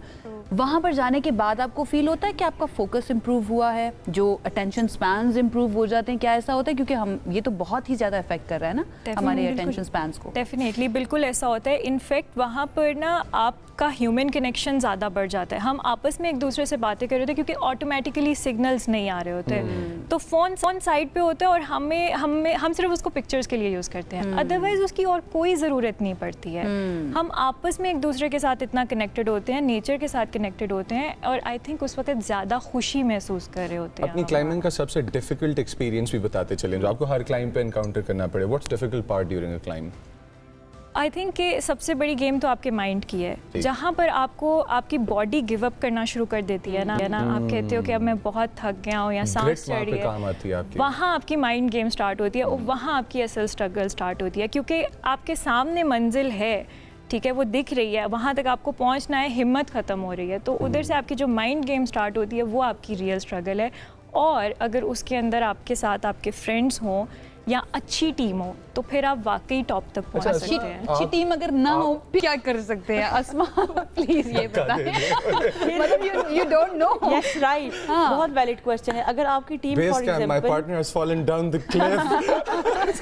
अच्छा, टीम अच्छी से दो मुराद है, एक अच्छी तो सेहत अच्छी नहीं, दूसरी अच्छी है कि अगर आपकी उनके साथ कोऑर्डिनेशन नहीं बन रही है। कोऑर्डिनेशन की बात ठीक है, उसमें फिर जैसे बिस्मा ने बात की कि आपकी ट्रेनिंग, आपके स्किल्स वहाँ पे काम आते हैं कि आप पहली बात तो ये रूल ही यही है कि आपने किसी पे डिपेंड नहीं करना। एवरी मैन फॉर हिमसेल्फ हो जाता है। तो अगर आपके स्किल्स अच्छे हैं, आप एक स्किलफुल माउंटेनियर हैं, तो फिर अगर टीम आपकी उस तरह से कोऑर्डिनेशन में अच्छी नहीं भी है, तो आप कुछ ना कुछ कर जाते हैं। सो सबसे इम्पॉर्टेंट चीज़ मेरे नज़दीक ये कि अगर आप माउंटेन्स पे जा रहे हैं तो आपको फुली इक्विप्ड होना चाहिए स्किल्स से। अगर स्किल्स नहीं है तो आपकी टीम, कभी ऐसा हुआ कि ऊपर जाकर किसी होना शुरू कर दिया, नहीं मेरे से ऊपर नहीं जाया जा रहा, अरे हम खुद रोते हैं, हर रोज रोते हैं, रो रहे सब रोते होते हैं। हैं। उस टाइम पर कितना ज़रूरी होता है कि आपके साथ जो लोग मौजूद हैं, क्योंकि डेफिनेटली उन्होंने मोटिवेट करना है। आप बिल्कुल मत मुस्कुराइए, ये ख़वातीन की आपस में बात हो रही है, तो किस तरह से जोनी फिर एक दूसरे को मोटिवेट करते हैं? 5000 तक तो लाइक मतलब हम सब आराम से जा सकते हैं, लेकिन आप 5000 से जब ऊपर जाते हो आपको ऑक्सीजन की कमी होती है, उसके बाद आपको हाई एल्टीट्यूड सिकनेस, ये सारी चीज़ें लग जाती है आपके, आप अपने आप से ना बातें करना लगना शुरू हो जाते हो, क्योंकि आपका ना माइंड काम करना छोड़ देता है। ओके। तो उसमें ये है कि मतलब उसको ऊपर ले जाने के बजाय आप उनको ना नीचे लेके आते हो, बिकॉज वो ऑलरेडी अपने दिमाग से ना काम करना छोड़ दिया उन्होंने। Okay. तो उनको नीचे लेके आना ज़रूरी होता है। अच्छा, आपने बताया मैं पता है 11 इमेजिन कर रही हूँ कि मैं जाऊँ experience है। और मैं अपने आप से बातें शुरू कर दूँ, मुझे हंसी आ रही है ये सोच एक्सेसिज्म चलेगा आप लोगों पे। कनेक्ट करते हो, खुद को आप कनेक्ट कर, ये वही फिर मोहब्बत होती है जो आपको लेके जाती है, नहीं मैंने जाना है। अल्लाह के ताला के साथ कनेक्शन आपको ज्यादा महसूस होता है ऊपर जाके, Yes. बुलंदी पर Yes. जाकर बिस्मा? यस, मुझे तो बहुत ज़्यादा महसूस होता है। मुझे लगता है कि मेरा अपने आप को इस फील्ड में शिफ्ट करने का एक मेन रीज़न ये है, क्योंकि मैं यहाँ पे ज़्यादा स्पिरिचुअली कनेक्टेड फील करती हूँ। मुझे ऐसे लगता है कि मैं अपनी नेचुरल जगह पे आ गई हूँ, Oh, wow. You know, concrete का जंगल छोड़ के असली जंगल में आ गई। We are actually nature. Okay, next क्या प्लान्स हैं फिर आप लोगों के, और क्या आप लोग, what are you looking for, किस तरफ जाना चाह रहे हैं? हमारा अभी तो प्लान ये है कि इंशाल्लाह 7000 हमने अटेम्प्ट करना है। उसी के लिए हमने जो एक ये खूबसूरत गुलदस्ता मैं इसे कहूँगी, क्योंकि हम पूरे पाकिस्तान के डिफरेंट इलाकों से लोग जुड़े हैं और माउंटेनर्स हैं सारे, और स्किलफुल हैं, ट्रेनिंग की हुई है सब ने, और अपना वक्त लगाया हुआ है। वो कहते हैं ना, जान माल और वक्त, हम पांचों लड़कियों ने वो लगाया हुआ है। सो अब हमने मिल के एक टीम बनाई और हमने यही सोचा है कि क्यों ना हम 7000 को अटेम्प्ट करते हैं, और उसी के लिए हम जदोजहद कर रहे हैं। हम सब अपने अपने लोगों को, अपने अपने ताल्लुकात को, रिसोर्सेज को इस्तेमाल करते हुए, हमारी यही वो है कि हमें अच्छे स्पॉन्सर्स मिले ताकि हम पाकिस्तान का नाम रोशन और आप करें। अच्छे से उसको सर्व तो करें। You guys are looking for sponsors as well, Yes, right? yes. तो कहना चाहेंगे स्पॉन्सर्स अगर आपको देख रहे हों, कोई भी मैसेज आप देना चाहें स्पॉन्सर्स को? जी बिल्कुल, हमारा जो विज़न है वो खाली ये नहीं कि हमें इस पीक के ऊपर पहुंचना है या बस इसको करना है। Like we are also conveying a message of sisterhood. Sisterhood, आप लोगों ने माउंटेन्स पे सिस्टरहुड बहुत कम सुना होगा, मेल्स की टीम जाती है, वो Brotherhood सुना हुआ है। Brotherhood, exactly, bros. हाँ, bros. ठीक है, तो हमारा सिस्टरहुड है, हम एक दूसरे को एम्पावर कर रहे हैं, और ये हम सिर्फ एक दूसरे को नहीं है, हम मुल्क की बाकी ख़वातीन को भी दिखा रहे हैं कि हम ख़वातीन आपस में मिल के बहुत बहुत बड़ी चीज़ें कर सकती हैं। और इसमें हम ये भी कहना चाहते हैं कि मतलब हर वॉक ऑफ लाइफ से लोग आ सकते हैं। अब मैं एक by profession I am a lawyer, लेकिन मेरे 3 बच्चे भी हैं, 8 साल, 5 साल, 7 माह की बेटी भी है। इसी तरह हम हर एक अपनी लाइफ में एक स्ट्रगल भी कर रहे हैं, हम उनके साथ साथ अपने पैशन को भी लेके चल सकते हैं। सो हम ये एक पॉजिटिव मैसेज भी देना चाहते हैं अच्छा, इसके साथ। कितना इंपॉर्टेंट मैसेज है कि हम इंतजार कर रहे होते हैं ज़िंदगी में कुछ भी अपने लिए करने से पहले कि पहले ये वाले मामलात जो ड्यूटीज़ हैं वो पूरी हो जाएं, उसके बाद हम अपने लिए सोचेंगे, सेल्फ एक्चुअलाइज करेंगे, उसको साथ साथ करना बहुत ज़्यादा जब भी कभी अपने व्यूअर्स के लिए भी, और वो तमाम बच्चे जो इस टाइम पे अपना बिजनेस शुरू करने के बारे में सोच रहे हैं और पॉकेट में पैसे नहीं है, reach out there to people who are willing to join hands with you and maybe set up something small for you, work hard. इससे आप लोग एक और चीज़ का अंदाज़ा लगा सकते हैं कि नीयत कितना बड़ा कंपोनेंट है ज़िंदगी के अंदर। 11 साल का जोनी आपने बताया आप लोगों का एक्सपीरियंस है, आपका और बिस्मा का, तो गाइड बनने के लिए हमारे पास अगर लड़कियां, ख़वातीन, बच्चियां पैशन रखती हैं गाइड बनने का और ट्रैवल करने का, तो उनके लिए क्या गाइडलाइंस है आपके पास? कितना आसान है बनना, क्या कोर्सेज करने पड़ते हैं और किस तरह से बनते हैं? आसान तो ये बिल्कुल भी नहीं है, क्योंकि इसमें काफ़ी सफ़र करना पड़ता है आपको रोड ट्रैवल करना पड़ता है, उसके बाद आपको ट्रैकिंग करनी पड़ती है, इसमें आपको एक्सपीरियंस चाहिए होता है। लेकिन इसमें अगर कोई लड़की आना चाहती है तो एज असिस्टेंट गाइड के तौर पर वो आ सकती है। फिर उसके बाद उसको एक्सपीरियंस लेटर्स मिल जाते हैं डिफरेंट कंपनी से, फिर जाके वो लाइसेंस के लिए अप्लाई कर सकती है। तो आप ट्रैवल एंड टूर्स की कंपनीज में जाएंगे असिस्टेंट गाइड के लिए अप्लाई करने को? मतलब वो अप्रोच कर लें, अपने रेज्यूम शेयर कर दें उनके साथ कि मतलब उन्होंने कौन कौन सी जगह ट्रैवल किया है, कौन कौन सी जगह कल्चर टूरिज्म अलग होता है, माउंटेन का अलग होता है, डिफरेंट। आपको भी अप्रोच कर सकते हैं? नहीं, सोशल मीडिया में मैं गाइड हूँ, हाँ, मुझे ये कह सकते हैं कि आप आपके असिस्टेंट कोई बनना चाहे, जी रेफरेंस करना चाहे, बिल्कुल ठीक है। अच्छा मुझे ये बताएं, कोई एक हफ्ता आप सोलो शो कर लेंगे अगर मैं इन लोगों के साथ चली जाऊं तो? अगर आप इनके साथ जा रहे हैं तो मैं सोलो शो अगर इनके साथ जा रहे हैं तो वरना डन हो गया। बिल्कुल ठीक है नाज़रीन, अगर आपको एक हफ्ता में ना नजर आऊं तो मैं आपको मिलूंगी इन खवातीन के साथ और मैं जाऊंगी इनके साथ कोई ना कोई माउंटेनियरिंग के बहुत ही जबरदस्त किस्म के प्लान के ऊपर। All the very best. I hope आप लोगों को स्पॉन्सर्स मिले और आपकी ये टीम जो है ना और बड़ी हो जाए और कोई लड़ाई ना हो आप लोगों की और आपकी दोस्ती बरकरार है। जनाब एक ब्रेक की तरफ हम जाते हैं, ब्रेक से वापस आएंगे तो मजीद बात करेंगे। स्टे विद अस।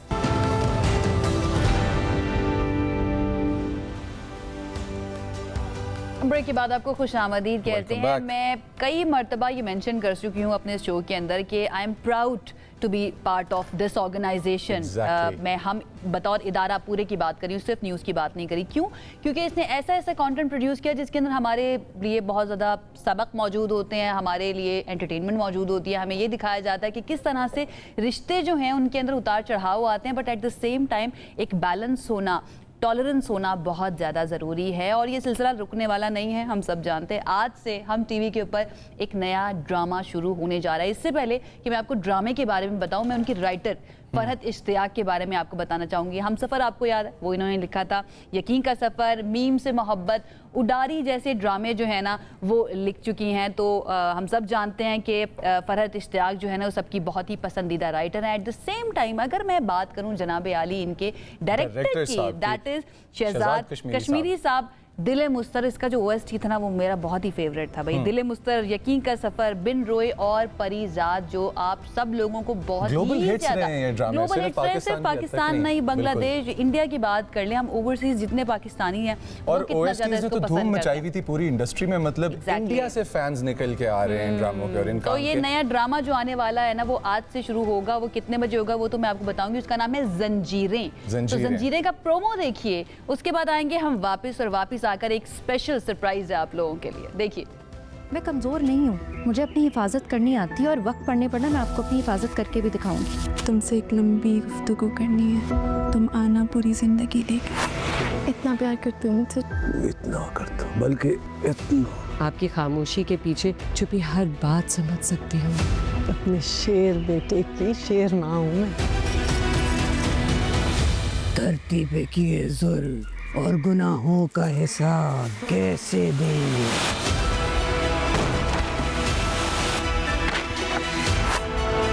दफा हो जाओ मेरे घर से, दोबारा यहाँ पे कदम न रखना। निकलो। नफरतों की फसल बोई जाती है ना तो नफरतें ही काटनी भी पड़ती हैं। हिसाब तो देना है। अरे वाह भाई, क्या घुड़सवारी हमें नजर आ रही है और क्या खूबसूरत कास्ट है, नजर आ रही हैं, डायलॉग्स हैं। Favourite Sajal Ali, girl with beautiful eyes मैं उनको कहती हूँ, वो मौजूद हैं। एहसन खान मौजूद हैं, सहर हाशमी हैं, दानियाल जफर हैं, समिया मुमताज़ हैं और पता नहीं कौन कौन, अदनान सिद्दीकी जैसे अदाकार जो हैं वो हमारे इस ड्रामे के अंदर नजर आने वाले हैं। इसका नाम है जनाब जंजीरें। और ये जंजीरें जो है आज से शुरू होने वाला है। हर बुध और जुमेरात को रात 8 बजे हम टीवी पर टेलीकास्ट किया जाएगा और MD प्रोडक्शंस की तरफ से ये ड्रामा आप लोगों के लिए लेकर आए हैं हम लोग। लेकिन सिर्फ ये नहीं लेकर आए, हम लेकर आए हैं इस ड्रामे के बहुत ही अहम किरदार। एहसन खान भी आज हमारे साथ मौजूद हैं, उनकी ज़रा बात करते हैं उनके साथ। और आप सब जानते हैं कि क्या ही ज़बरदस्त किरदार वो अदा कर चुके हैं। तो एहसन खान को सलाम करते हैं, वेलकम करते हैं अपने शो के अंदर। अस्सलाम वालेकुम एंड वेलकम एहसन, कैसे हैं आप?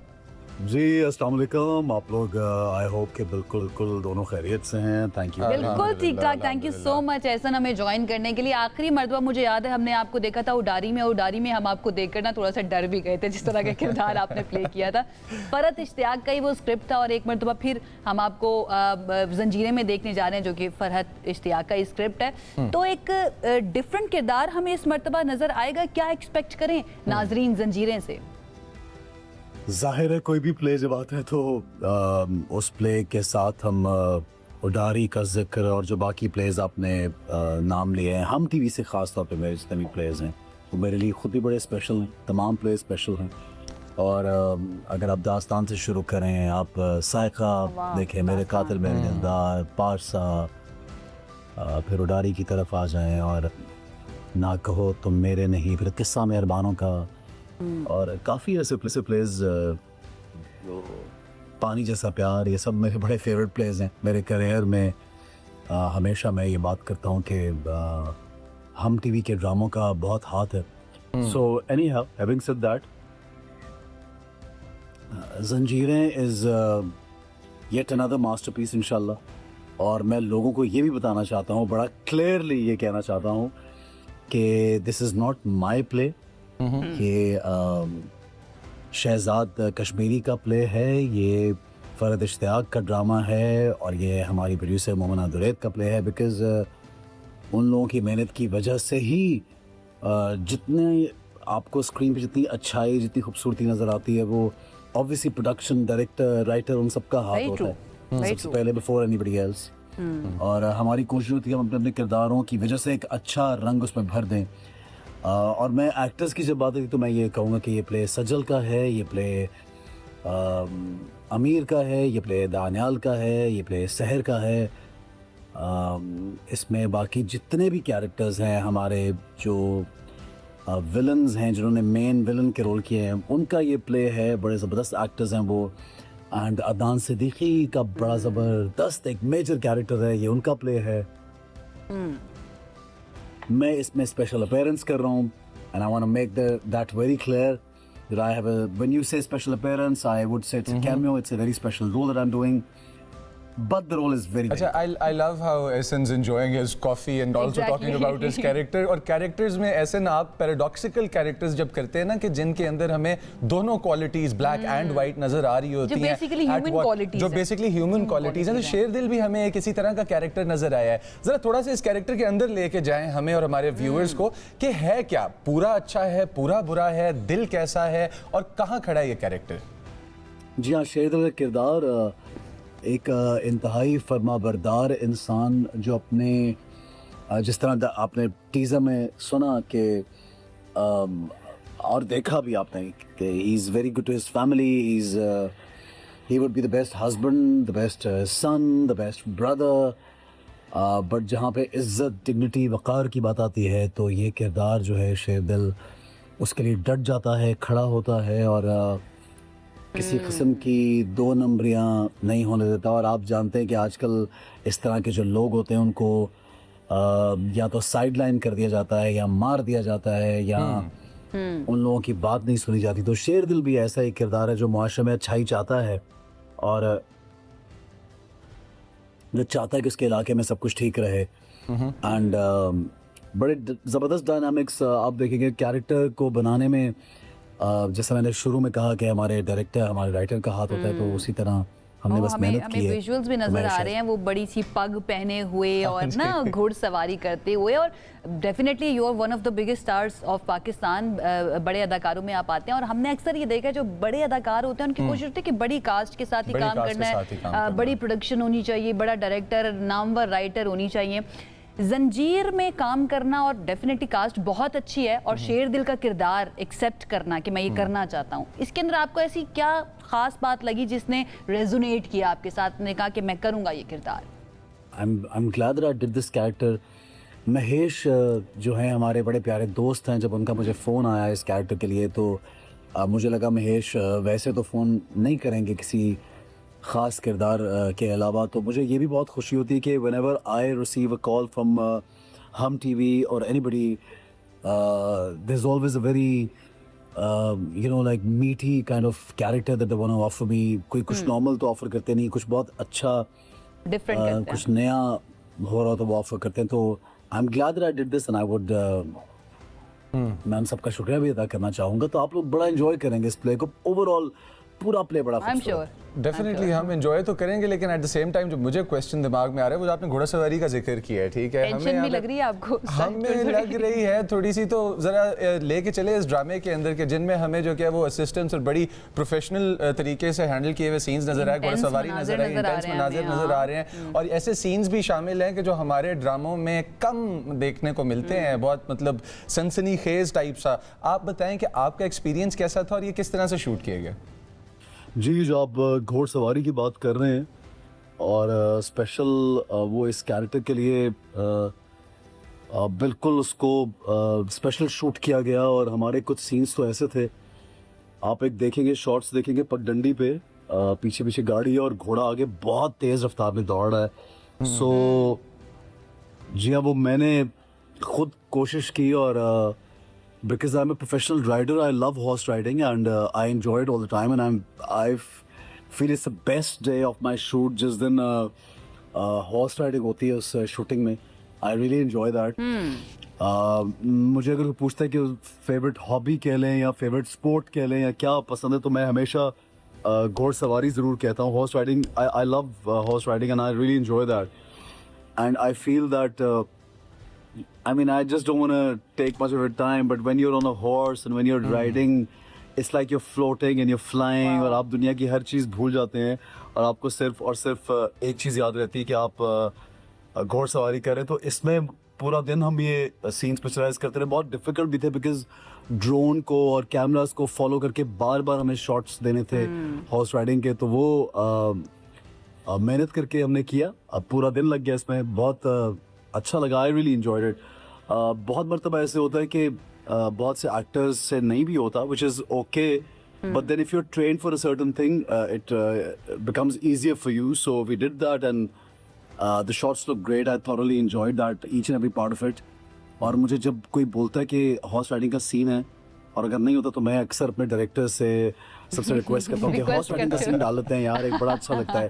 क्योंकि आई फील कि बड़ी एक ये मर्दाना सी एक स्पोर्ट भी है, प्लस ये इस पे अगर आपको अबूर हो, अगर आपको ये आती हो तो आप बहुत ज़्यादा एंजॉय करते हैं। जो लोग हॉर्स राइडिंग करते हैं उनको ये बात समझ में आएगी। It's like any other sports that you have passion for. So वो फिर सीन्स बड़े अच्छे हुए। डिफ़िकल्ट जगह थी, वहाँ पे ट्रेंड हॉर्सेस का अरेंज करना भी कुछ मुश्किल था, बट किसी हद तक ट्रेंड थे ये, 100% ट्रेंड हॉर्सेस नहीं थे। और काफ़ी इस पे हमने शूटिंग की है। आप लोग देखेंगे सीन्स तो मुझे बताइएगा, बड़ा एंजॉय करेंगे आप लोग इंशाल्लाह। जितना पैशनेटली आप बात कर रहे हैं ना, हमें नजर आ रहा है कि वो जो पार्ट हमें नजर आएगा ड्रामे के अंदर, दैट इज यू एक्चुअली। वो किरदार वो शेर दिल नहीं, वो एहसन खान ही होंगे जो वो हॉर्स राइडिंग करते हुए आ रहे होंगे। ऑल द वेरी बेस्ट जंजीरे के लिए and thank you so much हमें ज्वाइन करने के लिए, it means a lot. Okay जी, आगे बढ़ना है हमें, और आगे बढ़ते हुए एक और चीज़ जो हमारे लिए बहुत ज़्यादा मीन करती है, that is Pakistan super league. Pakistan super league, और पाकिस्तान सुपर लीग के अंदर बात करते हैं कि हम लोगों को क्रिकेट जो है ना वो लाइव देखना ज्यादा पसंद है, बट जो लोग पहली दफा देखने जा रहे हैं, आपको पिच इतनी क्लियर नजर नहीं आएगी जितनी क्लियर आपको टीवी के ऊपर नजर आती है और बॉलर क्लोजअप में। वो जो शोर शराबा हो रहा होता है ना, उसको आप एंजॉय करेंगे, आप ये महसूस कर लेंगे कि जो खिलाड़ी है ना आपसे थोड़ी दूर जाकर खेल रहे हैं। लेकिन अगर आपको क्लैरिटी चाहिए, उसके लिए आपको घर जाकर टेलीविजन स्क्रीन देखनी पड़ेगी। वैसे बड़ी बड़ी स्क्रीन स्टेडियम के अंदर भी मौजूद होती है। पेशावर ज़ल्मी जो है वो पहुंच चुका है जनाब आली फाइनल के अंदर इस्लामाबाद यूनाइटेड को हरा कर, और हमने देखा है क्या ही जबरदस्त किस्म की परफॉर्मेंस पेशावर ज़ल्मी की तरफ से ओवरऑल पूरे सीजन के अंदर रही है। और पेशावर ज़ल्मी जो है उसने मुकर्ररा 20 ओवर्स में 7 विकेटों के नुकसान पर 221 रन बनाए थे। और बाबर आजम वंस अगेन बहुत अच्छा खेला, 59 गेंदों पर 103 रन बनाकर वो नुमाए रहे हैं।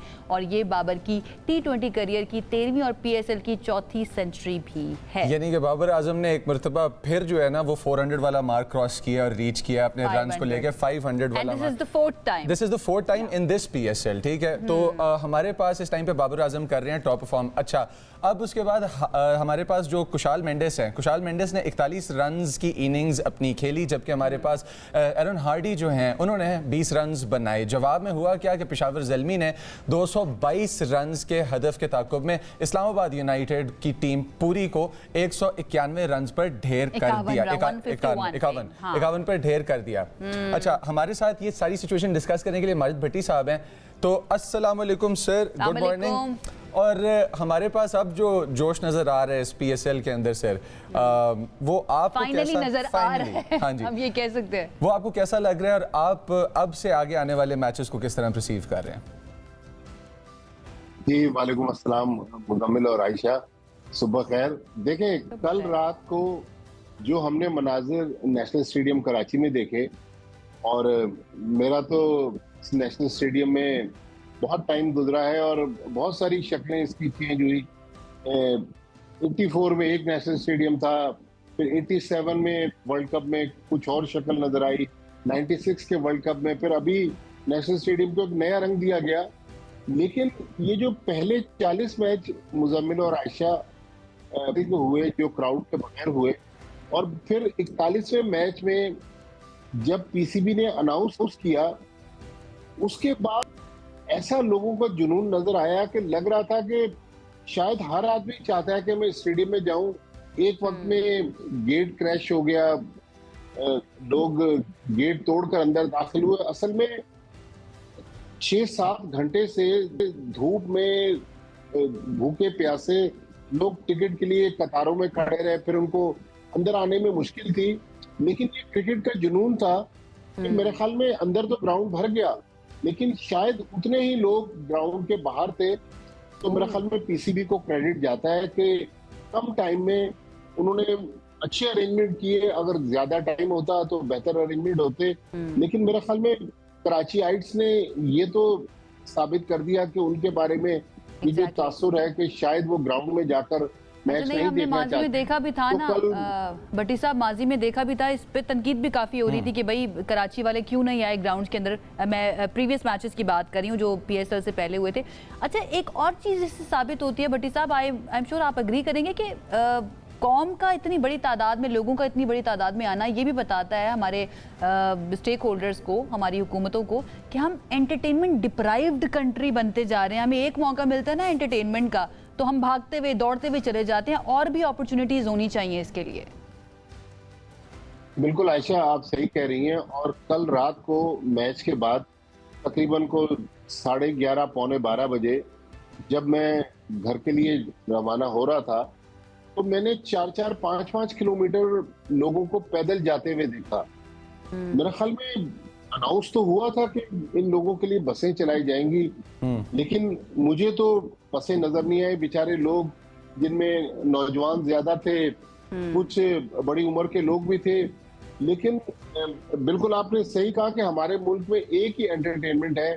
अब सिनेमा में लोग कम जाते हैं क्योंकि अब शायद इतनी अच्छी मूवीज नहीं है, या फिर लोगों को वहां पर इतनी एंटरटेनमेंट नहीं मिलती। 40-50 सिनेमाज बताए जाते हैं टोटल पाकिस्तान के अंदर, उसमें कितने कोई लोग चले जाएंगे। जिनमें से हाई ग्रेड आईमैक्स वगैरह तो मेरे ख्याल से गिनती के 12-14 हैं टोटल। एग्जैक्टली।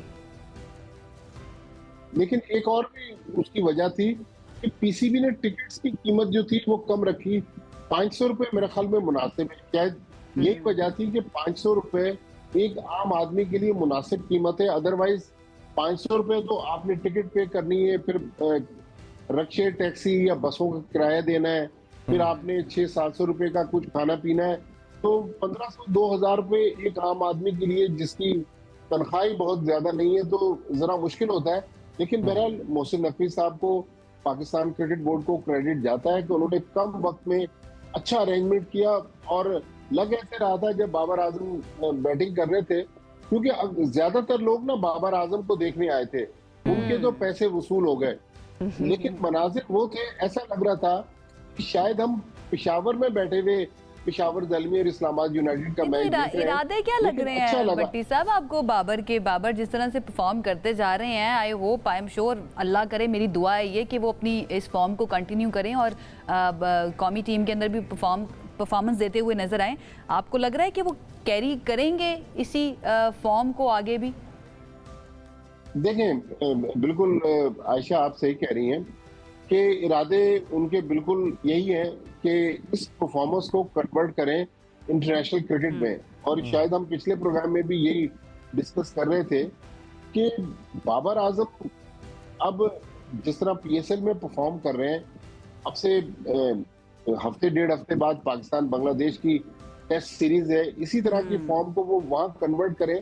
लेकिन जो अच्छी चीज है बाबर आजम की, कि एक तो बाबर आजम को T20 वर्ल्ड कप में जो चौथे नंबर पर माइक हैसन ने भेजा, वो थ्योरी गलत साबित हो गई। कल उसका हल्का सा इशारा प्रेस कॉन्फ्रेंस में बाबर आजम ने भी दिया।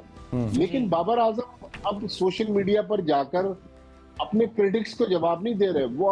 वो जो होता है ना कि अपने बैट के साथ अपने नाकदीन। अच्छा भट्टी साहब, आपको लगता है कि यही जोश हमें पीएसएल में पहले नजर आ जाता? टीम्स की परफॉर्मेंसेस, बॉलर्स की एग्रेशन, हमारे पास बैट्समैन का जो कि है वो पिच पे आना, इस चीज़ के अंदर हमें बेहतरी पहले नजर आ जाती अगर क्राउड को पहले इजाज़त मिल जाती स्टेडियम में जाने की? देखो मुजम्मिल, जब क्राउड नहीं था तब भी बाबर आजम ने एक सेंचुरी बनाई थी। कल उन्होंने वो कोयटा ग्लैडिएटर्स के खिलाफ कराची में बनाई थी, कल रात को उन्होंने इस्लामाबाद यूनाइटेड के खिलाफ बनाई। लेकिन जाहिर है जिस तरह कहते हैं ना कि आप कितना भी अच्छा खाना बना लें, अगर वो खाना स्पाइसी ना हो तो हमारे लोगों को मजा नहीं आता। इसी तरह क्रिकेट में बैट्समैन या खिलाड़ी उसी वक्त परफॉर्म करता है या उसको मजा आता है जब उसके पीछे 25-30 हजार का क्राउड हो। तो बाबर आजम, इसमें कोई शक नहीं, बड़ी जबरदस्त बैटिंग कर रहे हैं, अपने क्रिटिक्स को खामोश कर रहे हैं। फिर बाबर आजम और कुशाल मेंडिस इस टूर्नामेंट में 1120 रन दोनों ने मिलकर बनाए पेशावर जल्मी की तरफ से। 21 विकेटें ली हुई हैं सुफियान मुकीम ने। तो मेरे ख्याल में ये 3 ऐसे प्लेयर हैं जो इस वक्त लीड कर रहे हैं PSL के जो परफॉर्मेंस टेबल पे।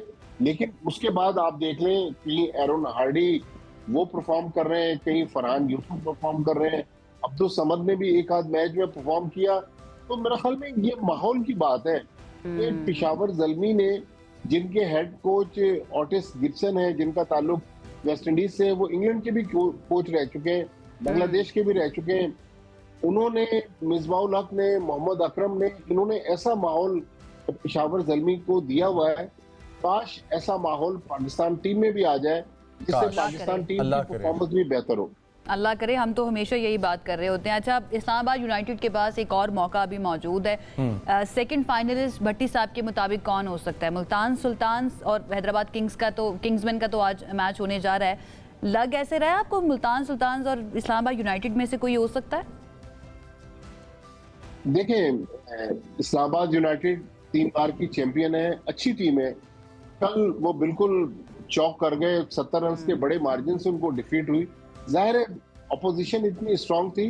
फिर बाबर आजम और हारिस ने पहले 6 ओवर्स में 68 रन बनाकर मैच को वन साइडेड कर दिया था। लेकिन मेरी ख्वाहिश है, हो सकता है मैं गलत हूँ, कि इस बार मुल्तान सुल्तान या हैदराबाद किंग्समैन एक नई टीम को फाइनल में आना चाहिए। क्या ही अच्छा हो कि नई टीम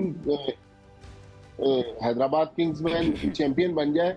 लेकिन एक तरफ हम हैदराबाद की बात कर रहे हैं, तो कल हमने कराची के जो मनाजिर देखे, कराची और हैदराबाद, आयशा आप तो रह चुकी हैं, 1.5-2 घंटे की ड्राइव है। लेकिन हैदराबाद में इस वक्त क्रिकेट स्टेडियम नहीं है। नियाज स्टेडियम जो माजी में इंटरनेशनल पाकिस्तान का वेन्यू रहा है, अब वो खंडर में तब्दील हो गया है। मेरे ख्याल में मुराद अली शाह साहब, ये सिंध हुकूमत अगर सिंध के दूसरे बड़े शहर की तरफ तवज्जो दे तो हो सकता है कि अगले साल जब PSL हो तो हैदराबाद की, वैसे तो ये हैदराबाद में अल्लाह करे, बिल्कुल मैं आपके मुंह में कहते हैं ना घी शक्कर वाली बात है। लेकिन हैदराबाद में स्टेडियम में तो एक तरफ वहाँ के दूसरे मसाइल बहुत ज्यादा हैं, क्योंकि मैं हैदराबाद कई मरतबा विजिट कर चुकी हूँ, मेरे काफी रिश्तेदार वहाँ पर रहते हैं। तो आई होप हैदराबाद की हालत भी बेहतर हो एंड देन स्टेडियम भी बने ताकि हैदराबाद किंग्समैन वहाँ पर जा सके। जी भट्टी साहब, मैंने अपनी जिंदगी में 1976 में पाकिस्तान न्यूजीलैंड का पहला टेस्ट मैच नियाज स्टेडियम हैदराबाद में देखा था। बहुत अच्छा वेन्यू है, उसमें भी बहुत बार पैसा खर्च किया गया, लेकिन कभी वहाँ शादियां होती हैं, कभी VVIPs के हेलीकॉप्टर उतरते हैं। तो मेरा ख्याल में सिंध हुकूमत जो ज़ाहिर है डायरेक्शन सर गलत है जिसमें चली गई है। वाकई आप सही कह रहे हैं। ज़रा आज का जो मैच है या आज के प्लेऑफ के अंदर आपका ओपिनियन हम चाहते हैं कि उसके बारे में आपका क्या होगा। एक तरफ हमारे पास मुल्तान सुल्तान्स, दूसरी तरफ हमारे पास हैदराबाद किंग्समैन। आपने बता दिया कि हैदराबाद आपने ख्वाहिश अपनी क्या हैदराबाद किंग्समैन की बता दिया। अगर हम लोग थोड़ा सा क्रिटिकल एनालिसिस बैटिंग का करें मुल्तान सुल्तान्स की और हैदराबाद किंग्समैन की, आपको मुल्तान सुल्तान्स के चांसेस क्या लग रहे हैं? देखिए, मुल्तान सुल्तान्स जिनके कप्तान वहाँ भी ऑस्ट्रेलियन है, इधर हैदराबाद किंग्समैन के भी कप्तान ऑस्ट्रेलियन है। मेरे ख्याल में ऑन पेपर मुल्तान सुल्तान ज्यादा बेहतर टीम है और फेवरेट की हैसियत से स्टार्ट करेगी। लेकिन क्रिकेट है, यू नेवर नो। जब लाहौर कलंदर्स को आउट करने के लिए जिस तरह हैदराबाद किंग्समैन ने एकदम से कमबैक किया और क्यों बात करते हैं भट्टी साहब, हम लाहौर की कुछ भी सकता है। हम लाहौर की बात नहीं करते हैं, लाहौर कलंदर्स की बात नहीं करते हैं जब से वो आउट हुई है। हम नहीं करते हैं, छोड़ दें आप, आपको पता नहीं है। कराची की भी आप बात नहीं कर रहे। कराची की चले कर लेते हैं थोड़ी सी ना, कोई मसला नहीं है। लेकिन देखिए लाहौर को मैं शुरू से सपोर्ट कर रही थी, लाहौर ही आउट हो गई। नई टीम, देखिए नई टीम को आगे आना चाहिए। हाँ। और वो टीम जो तकरीबन 2-2.5 अरब रुपए में ओनर्स ने इस पे लगाए हैं, तो उनको कुछ सम्राट मिलने चाहिए। लेकिन मेरा ख्याल में जो भी जीते, इस PSL की खूबसूरती ये है कि अच्छा मैच हो जाए। और आज लाहौर वालों पर ड्यू है कि कल कराची का क्राउड इतनी बड़ी तादाद में उन्होंने आके स्टेडियम को फुल कर दिया। मुझे उम्मीद है कि आज लाहौर में फुल होगा, लेकिन सुल्तान जो है वो ऑन पेपर स्ट्रांग लग रही है मुझे। इंशाल्लाह। जनाब, लाहौर वालों जितने भी इस वक्त आप देख रहे हैं ना, बड़ा जरूरी है कि आज बताना है। कराची वालों ने बता दिया है स्टेडियम के अंदर आकर। आप लोग भी अपनी अपनी टीमें बताए ना। मुझे ऐसा लगता है मुल्तान सुल्तान, वैसे दिल मेरा यही है जो आपने बात की कि हैदराबाद किंग्समैन जो है वो आनी चाहिए, एक नई टीम आनी चाहिए फाइनल के अंदर, बट ऑन पेपर तो मुल्तान सुल्तान ही लग रहा है। मुजम्मिल आपकी टीम? मुझे आवाज ब्रेक हो रही है। भट्टी साहब ये पूछ रहे हैं आपकी टीम कौन सी, आपको क्या लगता है? मैं गुड क्रिकेट प्रिवेल, क्योंकि जिस तरह से हमारे पास सिस्टम चल रहा है ना यहाँ पे, जवाब नहीं चलेगा। मैं सियासी जवाब नहीं दे रहा, मैं सिर्फ अच्छी क्रिकेट देखने को तरस रहा हूँ। ठीक है, मुल्तान सुल्तान की बात अपनी जगह पे, लेकिन मैं चाहता हूँ कि मैं हैदराबाद वालों को परफॉर्म करता देखूं। मुझे पिच पे एक अदद फाइट है जो देखनी है। हमें कंसेंसस नजर आ रहा है भट्टी साहब और हमारे दरमियान भी। चले मैं थोड़ा सा चेंज कर देती हूँ, हैदराबाद किंग्समैन इंशाल्लाह। थैंक यू सो मच भट्टी साहब हमें ज्वाइन करने के लिए। बड़ा मजा आता है जब भी भट्टी साहब से बात करते हैं। लाहौर वालों जितने भी इस वक्त मुझे देख रहे हैं, जाना है और जाकर स्टेडियम को भरना है और दिखाना है कराची वालों को कि हम भी किसी से पीछे नहीं है। इसके साथ ही वक्त खत्म हो चुका है प्रोग्राम का। हमें इजाजत दीजिए, अल्लाह हाफिज।